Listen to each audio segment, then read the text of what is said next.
Let's break down what happens in the human body when you engage in a short-term fasting period. What happens if you take that eating window entirely away? So from hours 0 to 12 after having your last meal, you are still digesting some of the food, and during this period your insulin is still high. Remember, the higher the insulin is, the more resistant for longevity purposes we want to be sensitive to insulin.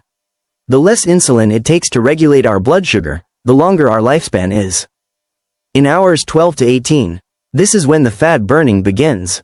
Insulin starts to fall and the body's beginning to enter a state of ketosis. Shifting energy states at shifting from burning sugars to beginning to burn fats. Between hours 18 and 24 ketosis is well underway and a hormone called glucose is rising. And why would glucagon rise?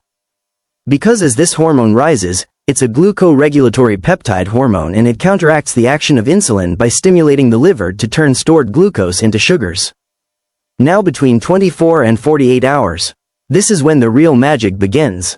This process of autophagy, the body turning on itself to become more efficient in waste elimination, repair detoxification and cellular division. You're literally cleaning your body out at cellular level.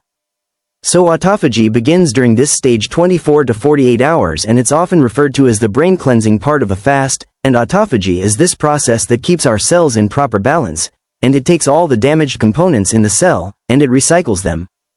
Now, between hours 48 and 54, more magic begins to happen in the human body. Human growth hormone surges at this point. All kinds of tissues in the body have receptors for growth hormones and this actually helps with the repair process, and it helps us better sustain prolonged periods of caloric restriction, so we can actually tap into our HGH reserve and we can surge this hormone naturally by waiting at 12 hours 48 to 54 for the body to begin to take major steps to save your life. So between 54 and 72 hours insulin is becoming more sensitive and the auto process of cellular turnover and generation peaks. The end. If you wish to hear from us again and again, hit the like button, follow for more, let me know your opinions in the comment section, and every share could inspire someone.